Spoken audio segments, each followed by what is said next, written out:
Hello and welcome again to the channel. This particular channel is called Great Britons, and I very much hope you're going to enjoy the content. Please click the like button if you do enjoy it. It does make a great deal of difference to us here, enables us to put out more content. So do hope you're going to enjoy it. And the next one in this series is about a lady called Augusta Ada King, the Countess of Lovelace, otherwise known as Ada Lovelace. She lived in a period from 1815 to 1852 and sadly died at the age of only 37, but left behind really an interesting legacy of a very, very talented lady, and certainly worthy of inclusion in our series of Great Britons. She was actually the daughter of Lord Byron, and she was actually quite a character.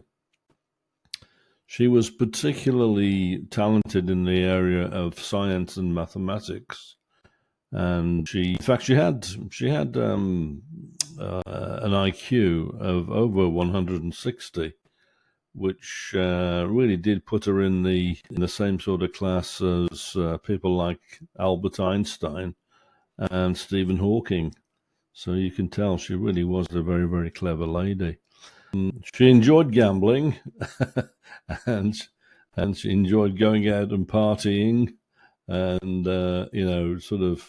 really got into her own sort of social status. She really wanted to make the best of socializing. She was, as I said, quite a character. She became friends with Charles Babbage, the well-known mathematician and inventor, and the guy who was heavily involved in development of computers right at the outset.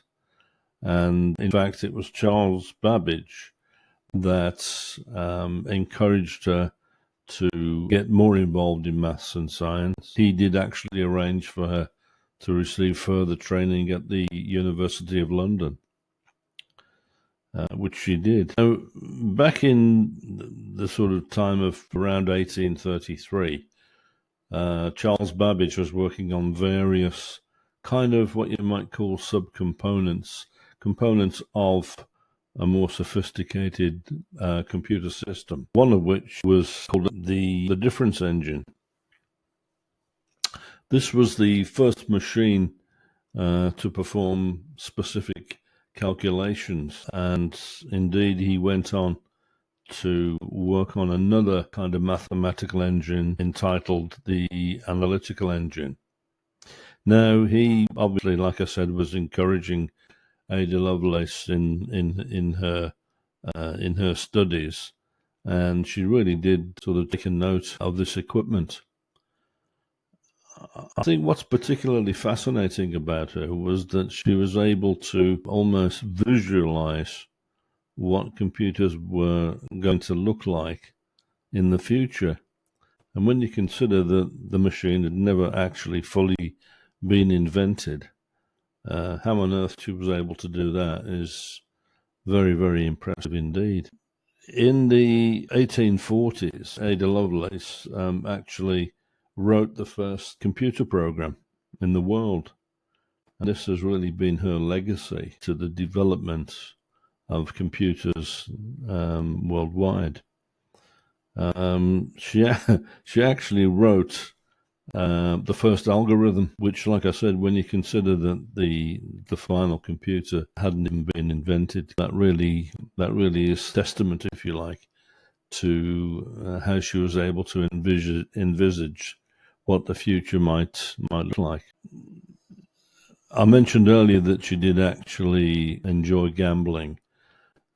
She also went on to write some business rules that she felt might help her in enjoyment, in her success, if you like, in being a better gambler.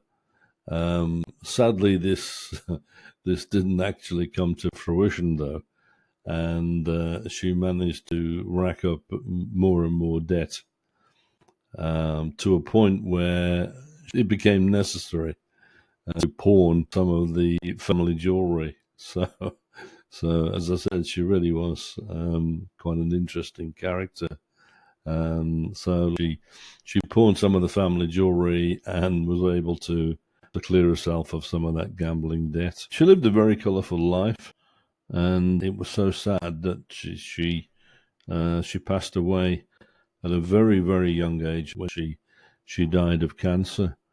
Yes, I mean, it's been a short and sweet story today, but one which I hope you'll agree is worthy of inclusion in our series of Great Britons. For a lady who lived such a short life, she really did leave her mark on the development of computer programming.